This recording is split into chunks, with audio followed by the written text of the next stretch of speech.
میری بیوی اپنے ساتھ 15 سالہ بہن کو بھی جہیز میں لے آئی تھی اور وہ ہر وقت بیوی کے ساتھ ہی چپکی رہتی تھی اور سوتے بھی میرے کمرے میں ہی اور گھر میں چھوٹے کپڑے پہنے رہتی تھی۔ اس کو دیکھ دیکھ کر میری نیت خراب ہو گئی تھی۔ ایک دن سالی میرے کمرے میں سو رہی تھی، تب میری بیوی کسی کام سے گاؤں گئی ہوئی تھی۔ وہ شارٹ نائٹی پہنے بستر پر سو رہی تھی۔ اس کو دیکھ کر میرے اندر کی آگ جل اٹھی تھی، اس لیے میں اس کے بے حد قریب گیا اور اس کو اپنی باہوں میں جکڑ لیا۔ وہ بھی پیچھے پھر کر میرے ساتھ لپٹ گئی۔ میں بھی اس کے ساتھ صبح تک۔ میں نے ایک یتیم لڑکے سے شادی کی۔ اس کی ایک 15 سالہ بہن بھی تھی۔ بیوی کے ساتھ اس کی بہن بھی رخصت ہو کر آ گئی تھی، لیکن اس کی بہن سارا دن میری بیوی کے ساتھ چپکی رہتی۔ مجھے اس پر بڑا غصہ آتا کیونکہ وہ رات کو بھی ہمارے کمرے میں سوتی تھی۔ میں نے بیوی پر غصہ کیا اور جب رات اس کی بہن کمرے میں آئی تو زبردستی اسے دوسرے کمرے میں بند کرایا اور پھر کمرے میں واپس لوٹا تو جان نکل گئی۔ میری بیوی کی بہن بڑی عجیب و غریب سی تھی، ہر وقت ڈری سہمی سی رہتی تھی اور اپنی بہن کے ساتھ چپکی رہتی۔ مجھے اس پر بہت غصہ آتا تھا۔ میں نے سوچ لیا تھا کہ اس سے تو جان چھڑوا کر ہی رہوں گا۔ ایک دن میں نے اپنی بیوی سے چھپ کر اس کی بہن کو ایک تنہا کمرے میں بند کر دیا اور جب وہاں پہنچا تو دنگ رہ گیا، کیونکہ وہاں تو میں شادی کی رات اپنے کمرے میں آیا تو خوش سا تھا۔ میں نے منہ دکھائی کا قیمتی تحفہ تو خریدا ہی تھا، لیکن ایک پیار بھرا تحفہ بھی لے لیا تھا۔ میں گجرے خرید لایا تھا کیونکہ جانتا تھا کہ لڑکیاں اس قسم کے طوائف پا کر خوش ہو جاتی ہیں۔ میں نے جو ہی اپنے کمرے کا دروازہ کھولا تو حیران رہ گیا تھا۔ سامنے کا منظر بڑا ہولناک سا تھا۔ میری بیوی کی 15 سالہ بہن اس کے ساتھ چپک کر بیٹھی تھی اور مسلسل روتی چلی جا رہی تھی۔ یہ رونا کوئی عام رونا نہ تھا، وہ تو باقاعدہ طور پر بین ڈال ڈال کر رو رہی تھی۔ مجھے دیکھ کر میری ہانیہ پریشان ہو گئی تھی۔ اس نے اپنی بہن کو ٹپٹ کر خاموش کروایا تھا۔ میں آگے بڑھا اور بولا، ہانیہ کیا ہوا ہے اس بچی کو؟ طبیعت تو ٹھیک ہے نا اس کی؟ ہانیہ بولی، جی ٹھیک ہے، یہ بس یہ سوچ کر پریشان ہو گئی ہے کہ میں اپنی نئی زندگی شروع کرنے جا رہی ہوں تو اس کا کیا ہوگا۔ میرا دل دکھ گیا تھا۔ میں نے آگے بڑھ کر ہنا کے سر پر دست شفقت رکھ دیا تھا اور بولا کہ تم پریشان مت ہو، اگر تم ہانیہ کی بہن ہو تو میری بھی بہن ہو، تم اسی گھر میں رہو گی ہمارے ساتھ۔ ہانیہ، تم نے یہ بات ہنا کو نہیں بتائی کیا؟ وہ بولی، ندیم میں اس کو بتا چکی ہوں، مگر بچی ہے نا اس لیے یہ باتیں اس کو فی الحال سمجھ نہیں آ رہی، وقت گزرے گا تو خود بخود سمجھ جائے گی۔ میں نے سر ہلا دیا تو ہانیہ ڈرتے ڈرتے بولی، ندیم ایک بات کہوں؟ میں مسکرا کر بولا، ہانیہ تمہیں اجازت لینے کی ضرورت نہیں ہے۔ اس کی بات سن کر میں ایک دم ہی بدمزہ ہو گیا تھا۔ وہ بولی، ندیم میں ہنا کو اپنے ساتھ سلا لوں؟ جب تک یہ سنبھل نہیں جاتی یہ میرے ساتھ سو جایا کرے گی۔ یہ اماں ابا کی وفات کے بعد سے بڑی احساس ہو گئی ہے، ذرا ذرا سی بات کی ٹینشن لے کر بیمار پڑ جاتی ہے۔ میری ابھی نئی شادی ہے، میں کہاں ہاسپٹلوں کے چکر کھاتے رہوں گی۔ میں ہانیہ کی بات سمجھ گیا تھا۔ میں بولا، ٹھیک ہے ہانیہ، تم دونوں بہنیں اس کمرے میں سو جاؤ، میں دوسرے کمرے میں چلا جاتا ہوں۔ ہانیہ اٹھ کر میرے پاس آئی اور بولی، میں ہمیشہ آپ کے احسان مند رہوں گی، آپ نے میرے ساتھ بہت بڑی نیکی کی ہے۔ میری آپ سے درخواست ہے کہ آپ گھر میں کسی کو بھی علم نہ ہونے دیجیے گا کہ آپ دوسرے کمرے میں سو رہے ہیں۔ آپ فکر نہ کریں، جلدی ہی ہنا اس گھر سے مانوس ہو جائے گی تو اپنی ضد چھوڑ دے گی۔ میں مسکرا کر بولا، ہانیہ تمہیں تہمت باندھنے کی ضرورت نہیں ہے، میں تمہاری سچویشن سمجھتا ہوں، ویسے بھی کل تک مہمان واپس لوٹ جائیں گے، پھر ہم تینوں ہی تو اس گھر میں رہ جائیں گے۔ اتنا کہہ کر میں ڈری سہمی سی ہنا پر نظر ڈال کر باہر نکل گیا تھا۔ میں ہانیہ کو تو تسلی دے آیا تھا، مگر میں خود کو تسلی کیسے دیتا؟ میرے ذہن میں بار بار یہی آ رہا تھا، کیا ہنا یوں ہی ہمیشہ میری خوشیوں کے درمیان حائل رہے گی؟ میں نے نیکی کر کے اپنا ہی نقصان تو نہیں کر ڈالا، مگر میں نے بڑی کوششوں سے اپنے ذہن سے تمام منفی خیالات کو جھٹک دیا تھا۔ میں جانتا تھا کہ بچے ایسے ہی ہوتے ہیں، وہ گوارا نہیں کرتے کہ ان سے مانوس شخص کسی اور کے ساتھ بات بھی کرے، اس لیے میں ہنا کا بھرپور خیال رکھنے لگا تھا۔ وہ بڑی معصوم سی ڈری سہمی سی لڑکی تھی، اس قسم کے بچوں پر تو مجھے ویسے بھی بڑا ترس آتا تھا۔ میں یہی سوچ کر پریشان ہو جاتا تھا کہ نہ جانے اس نے اپنی گزشتہ زندگی میں کیا کچھ سہا ہے جو وہ ایسی ہو گئی ہے۔ ہنا کے معاملے میں ہانیہ کی شخصیت بڑی جاندار سی، وہ اعتماد سے بھرپور تھی، زندگی کے اتار چڑھاؤ کا مسکرا کر مقابلہ کرتی تھی۔ ہماری شادی کو پورا ایک ہفتہ ہو گیا تھا، مگر ہنا ابھی بھی ہانیہ کے ساتھ سوئی تھی، جبکہ میں دوسرے کمرے میں پڑا رہتا تھا۔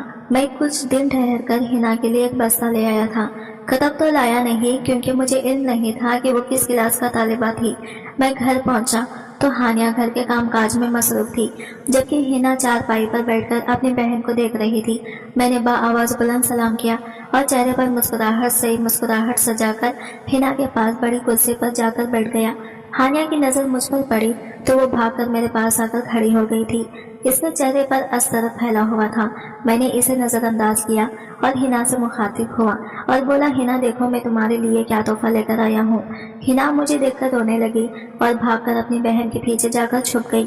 میں حیران تھا کہ آخر وہ ایسا کیوں کرتی ہے، وہ ہر دم خود کو یوں چھپا کر کیوں رکھتی ہے، مگر میں یہ نہیں جانتا تھا کہ جب مجھے میری اس کیوں کا جوابات ملیں گے تو مجھے کتنا بڑا دھچکا لگے گا، میری ساری شخصیت ہل کر رہ جائے گی۔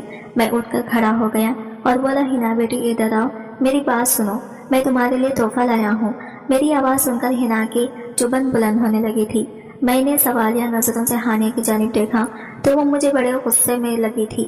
وہ بولی، ندیم آپ کی بڑی مہربانی ہوگی کہ آپ میری بہن سے دور رہیں، آپ میرے شوہر ہیں مگر ہنا کے لیے تو غیر محرم ہے نا، اسی لیے آپ اسے مخاطب نہ کیا کریں۔ مجھے ہانیہ کی بات بہت بری لگی تھی۔ میں تو ہنا کو اپنی چھوٹی بہن سمجھنے لگا تھا، مگر ہانیہ کا رویہ بڑا پریشان کن تھا۔ مجھے بھی غصہ آ گیا تھا۔ میں بولا، ہانیہ اگر محرم اور نامحرم کا تمہیں اتنا ہی خیال ہے تو اپنی بہن کو ایک نامحرم کے گھر اپنے ساتھ لائی ہی کیوں ہو۔ اتنا کہہ کر میں دروازہ زور سے بند کر کے گھر سے باہر چلا گیا تھا۔ باہر نکل کر میں سڑکوں کی خاک چھانتا رہا تھا۔ مجھے رہ رہ کر اپنے سخت رویے پر شرمندگی ہو رہی تھی۔ ہنا مجھ پر زبردستی تو مسلط نہیں کی گئی تھی نا، جو مجھے یوں ہانیہ کے تانے دینے لگا تھا۔ وہ تو میری مکمل رضامندی سے میرے گھر آئی تھی۔ گھر میں فقط ہم 3 لوگ ہی تھے۔ اس سے قبل میرے گھر پر خاموشی اور سناٹوں کا راج تھا۔ میری والدہ کا انتقال 2 برس پہلے ہوا تھا۔ ان کے گزر جانے کے بعد زندگی نے مجھے کڑی دھوپ میں لا کھڑا کیا تھا۔ گھر کی ساری ذمہ داری بھی مجھ پر تھی۔ میں کنوارا تھا اور گھر میں اکیلا رہتا تھا، اس لیے کوئی کام والی بھی میرے گھر کا کام کرنے کی حامی نہیں بھرتی تھی۔ اب ایک دوست نے شادی کا مشورہ دیا تو میں نے اپنے رشتے کی ذمہ داری بھی اسی پر ڈال دی گئی۔ میرے دوست نے ہی مجھے بتایا تھا کہ ان کے جاننے والوں میں ایک یتیم لڑکی ہے جو جہیز میں صرف ثواب لائے گی۔ میں حیران ہو گیا اور بولا کہ کس قسم کا ثواب؟ اس نے بتایا کہ ہانیہ کی ایک نوعمر بہن اسی کے ساتھ رخصت ہو کر گھر آئے گی۔ تم اس کی پڑھائی لکھائی کھانے پینے پر جتنا بھی پیسہ لگاؤ گے وہ تمہیں ثواب کی صورت میں اگلی جہاں مل جائے گا۔ پھر لڑکیوں کو جوان ہوتے ہوئے دیر ہی کتنی لگتی ہے، اس کی شادی کر کے رخصت کر دینا۔ میں نے کھلے دل کے ساتھ حامی بھر لی تھی، کیونکہ میں اللہ کے فضل سے اتنا کماتا تھا کہ بآسانی اس کا خرچہ برداشت کر سکتا تھا، مگر میں کہاں جانتا تھا کہ ہنا تو عجیب ہی قسم کی بچی ہوگی۔ وہ تو میرے گلے کی ہڈی بن جائے گی، جو نہ اگلی جا سکے گی اور نہ نگلی جا سکے گی۔ لیکن میں نے فیصلہ کیا تھا کہ میں چند روز مزید صبر سے کام لے کر دیکھتا ہوں کہ ہنا کا رویہ ٹھیک ہوتا ہے یا نہیں، پھر ہی میں کسی قسم کے نتیجے پر پہنچوں گا۔ میں رات گئے گھر لوٹنے لگا تو ہوٹل سے کھانا بھی لے گیا تھا۔ میں جانتا تھا کہ ہانیہ مجھ سے سخت خفا ہوگی، میں اس کی ناراضگی دور کرنا چاہتا تھا۔ میں گھر کے دروازے پر کھڑا تھا جب میرے کانوں میں ہنا کی آواز گونجی تھی۔ وہ کہہ رہی تھی، ہانیہ کیا اب تمہیں طلاق ہو جائے گی؟ تم میرے ساتھ واپس چلی جاؤ گی جہاں صرف تم اور میں رہیں گے، کسی تیسرے کا وجود برداشت نہ کرنا پڑے گا۔ ہانیہ ایک دم غصے سے بولی تھی، اپنی بکواس بند کرو ہنا۔ ہنا کی ہنسی کی آواز آئی تھی، پھر وہ بولی، اب تو گھر میں تمہارا کھڑوس شوہر نہیں ہے، اب تو مجھے میرے حقیقی نام سے پکارو۔ میں ہنا کی بات سن کر حیران رہ گیا تھا۔ ہنا کا کوئی اور بھی نام تھا کیا جو مجھ سے چھپایا گیا تھا؟ لیکن کیوں؟ میرے دماغ میں اتنے کیوں جمع ہو گئے تھے کہ اب مجھے گھٹن ہونے لگی تھی۔ میں نے دروازہ کھولا اور گھر میں داخل ہو گیا۔ ہانیہ کی نظر مجھ پر پڑی تو وہ بھاگ کر میرے پاس آئی اور بولی، ندیم آپ کہاں رہ گئے تھے؟ میں آپ کی فکر میں گھلتی جا رہی تھی۔ میں یہ دیکھ کر خوش ہو گیا تھا کہ ہانیہ کے چہرے پر ناراضگی کا نام و نشان تک نہ تھا۔ ہم دونوں باتیں کر رہے تھے کہ ہنا ایک بار پھر سے رونے لگی تھی۔ وہ بولی، ہانیہ تم اس کے ساتھ بات مت کرو، یہ مجھے غصے سے دیکھتا ہے، تمہارا شوہر گندا ہے۔ ہانیہ نے مجھے شکی نظروں سے دیکھا تھا۔ میں نے اپنی صفائی دی اور کہا، کیوں ہنا بچے، میں کیوں آپ کو گھورنے لگا؟ ہانیہ بولی، ندیم میں نے کہا بھی تھا کہ آپ میری بہن کو مخاطب مت کیا کریں۔ اتنا کہہ کر وہ ہنا کو ہاتھ سے پکڑ کر کمرے میں لے گئی اور میں صحن میں اپنا سامنا لے کر کھڑا رہ گیا تھا۔ اب میرے 14 طبق روشن ہو چکے تھے، کچھ نہ کچھ تو گڑبڑ ضرور تھی۔ میں تو اس سب کو ہنا کو بچپنا سمجھا بیٹھا تھا، مگر یہاں تو قصہ ہی کچھ اور تھا۔ मेरे दिल में शक का बीज आग चुका था। मैंने सोच लिया था कि हानिया पर सख्ती करूंगा तो वो खुद ही अपना राज खोल देगी। सुबह हानिया मालूम के मुताबिक नाश्ता बना रही थी जब अचानक रुककर बोली, नदीम आप हिना के लिए स्कूल का बस्ता क्यों लेकर आए थे? मैं हानिया के कल वाले रवैये की वजह से गमज़दा सा था, इसीलिए मुख्तसर जवाब दिया और कहा कि मैं चाहता था कि हिना अपनी तालीम जारी रखे। हानिया हंस दी और बोली, कौन सी तालीम? हिना ने तो स्कूल का मुंह भी नहीं देखा था, इसी तालीम का शौक नहीं था, इसके लिए हमने इसे स्कूल में दाखिला ही नहीं करवाया था। मुझे हानिया की बात अच्छी नहीं लगी थी, मगर चूंकि मेरा मूड पहले से ही खराब था, इसलिए मैं किसी किस्म की बहस व मुबाजा में नहीं पड़ना चाहता था। मैंने अपना खाना ख़त्म किया और हाफिज के लिए निकल गया था, मगर हिना का वजूद मुझे खटक रहा था। इसकी अजीब व गरीब हरकतें, मुझे देखते ही रोने धोने लगना, फिर मेरी और हानिया की तलाक पर खुश होना, ये सब क्या था? हिना कोई नन्ही बच्ची तो थी नहीं, वो पूरे ये 15 साल की थी। इस उम्र में तो लड़कियां बड़ी समझदार और समझी हुई होती हैं। यकीनन यहाँ मामला इतना सीधा नहीं था जितना मुझे लग रहा था। शाम में भी हिना ने मुझे सच करने की पूरी तैयारी कर रखी थी। मुझे देखकर वो अजीब अजीब हरकतें करने लगती थी। मैं हानिया से बात करने लगा तो वो इसको हाथ से पकड़कर कमरे में ले गई। हानिया थोड़ी देर बाद कमरे से निकलकर बोली, नदीम आप खाना खाकर अपने कमरे में चले जाएंगे तो हम दोनों बहनें भी आकर खा लेंगी। हिना जिद कर रही है कि जब तक आप बाहर बैठे हैं तब तक वो बाहर नहीं निकलेगी। मुझे गुस्सा तो बहुत आया था, मगर खुद पर काबू डालकर बोला, ठीक है हिना, बाद में खाना खा लेगी, कम से कम तुम तो मेरे साथ आकर बैठो, तुम तो मेरे साथ खाना खा लो। हानिया के जवाब ने मेरे अंदर आग लगा दी थी। वो बोली, नदीम आपको तो पता है ना कि हिना कितनी जिद्दी है, घर में तूफान खड़ा कर देगी, इसलिए आप मेरी माजरत कबूल कर लें। हानिया इतना कहकर कमरे में चली गई थी। अब मैं अपने आपे से बाहर हो गया था। मैं खुद पर काबू ना पा सका और कमरे की तरफ बढ़ा। हानिया की आवाज़ आ रही थी, वो हिना को कोसने दे रही थी, कह रही थी, हिना काश अम्मी अबू के साथ तुम भी मर जाती, कम से कम मेरी जिंदगी तो जहन्नम ना बनती, ना जाने तुम मेरे किस गुनाह की सजा हो। मैं दरवाज़ा खोलकर अंदर चला गया था और हिना का कलाई से पकड़कर खींचता हुआ बाहर ले आया था। हानिया भी भौंकला गई थी, वो हमारे पीछे भागी थी और बोली, नदीम ये आप क्या कर रहे हैं? छोड़े मेरी बहन को, आप अपने होश में तो हैं। मगर सच बात तो ये थी कि मैं हरगिज़ अपने होश में ना था। अगर होश में होता तो क्या ये सब करता?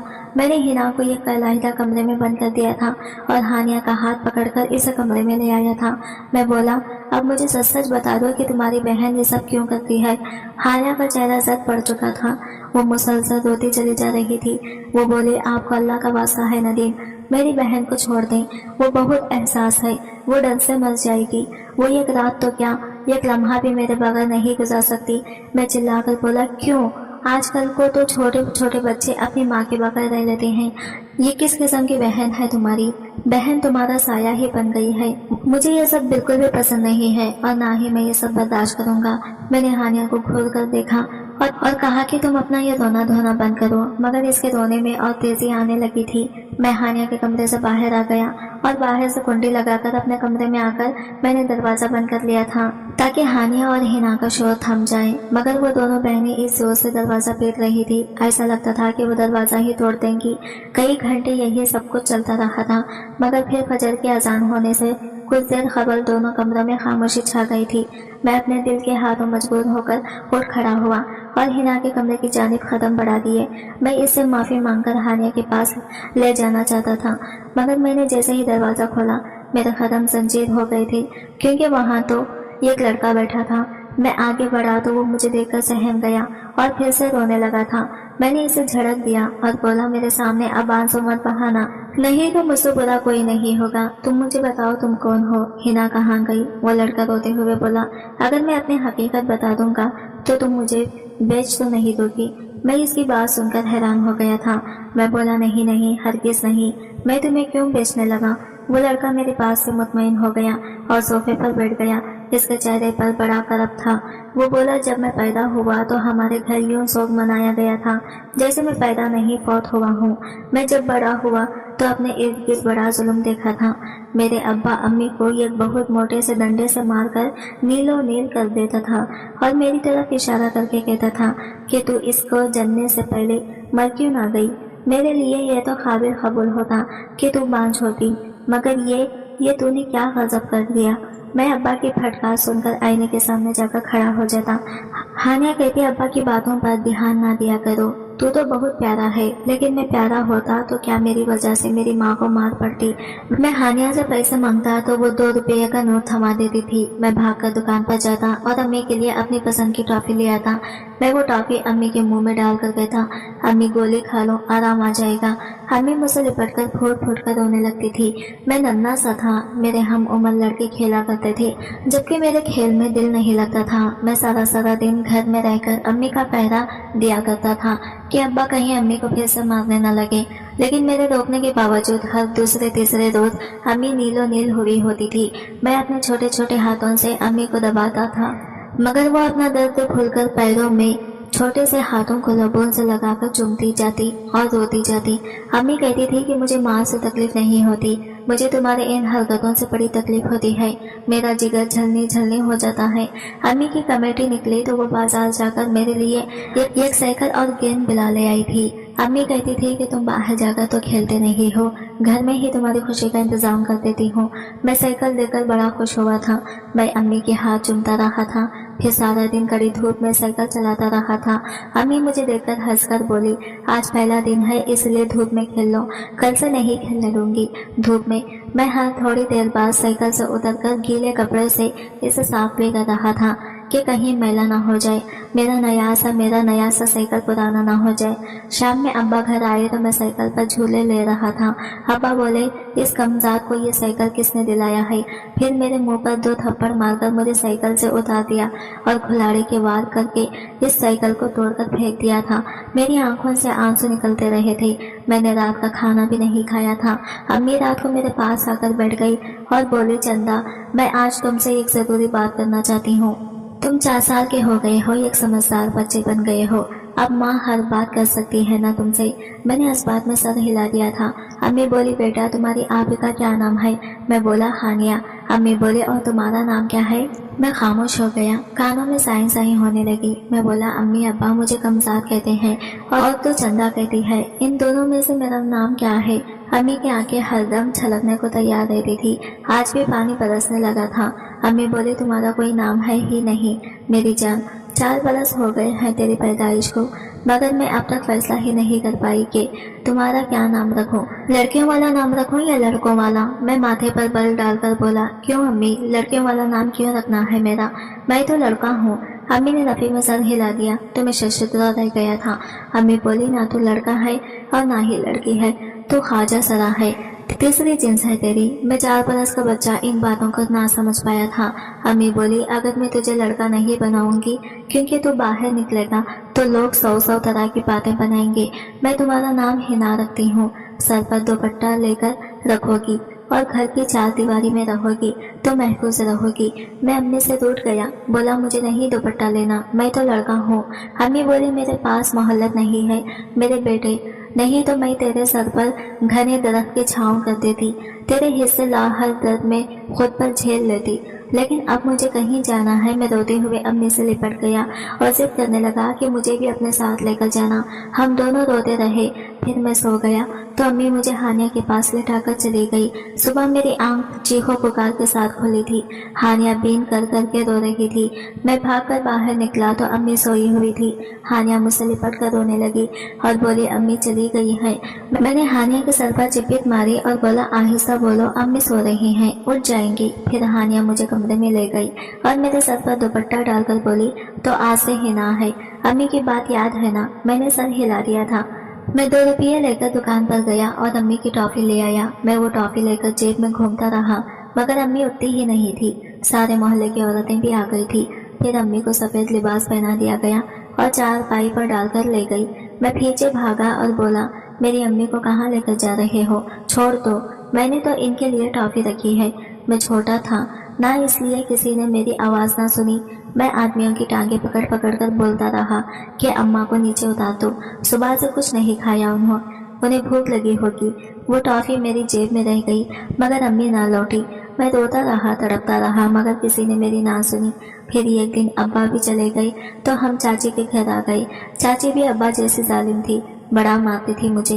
अक्सर कहा करती थी कि मैं तुझे बेच दूंगी, गुरु ले जाएगा तुझे। तब भी हानिया मेरा सहारा बनती थी। चाची का बेटा था ना आप जितना, वो मुझे कहता था कि तुम खुश रहो, नाच कर दिखाओ। फिर वो और चाची बड़ा हंसते थे। मैं डर जाती थी। हानिया मुझे बचाती थी। फिर इसकी शादी हो गई आपके साथ। आपकी तरफ देखकर भी डर लगता था कहीं आप मुझे गुरु के पास ना भेज दें। हानिया कहती थी कि आप अच्छे हैं, आप ऐसा नहीं करेंगे, मगर डर मेरे दिल के अंदर जड़ पकड़े बैठा था। अब आपको सब कुछ मालूम हो गया है। अब बताएं, मुझे अकेला कमरे में बंद तो नहीं करेंगे? मेरा चेहरा आंसुओं से भीगा हुआ था। मैं जल्दी से उठकर बाहर की जानिब भागा और हानिया के कमरे का दरवाजा खोल दिया और इसके कदमों में बैठकर माफी मांगने लगा था। वो भी रो रही थी, मगर बोली, माफी किस बात की? आपने तो हम बेसहारों को सहारा दिया है। फिर मैं और हानिया हिना को नफ्सियाती डॉक्टर के पास लेकर जाने लगे थे। इसके दिमाग से बचपन का ट्रामा निकलना बड़ा कठिन था। मैंने इसकी तालीम भी शुरू करवा दी थी। मैं और हानिया खुशगवार जिंदगी का आगाज कर चुके हैं। हिना भी जिंदगी की जानिब लौट रही है। मैंने खुद से अहद किया है कि इसका मुस्तकबिल रोशन बनाकर ही दम लूंगा। आज की वीडियो कहानी आपको कैसी लगी कमेंट करके जरूर बताइएगा, और वीडियो अच्छी लगी है तो लाइक शेयर जरूर कीजिएगा और हमारे चैनल को सब्सक्राइब करें फ्रेंड्स। मिलते हैं अगली वीडियो के साथ, तब तक के लिए बाय बाय, टेक केयर, अल्लाह हाफिज।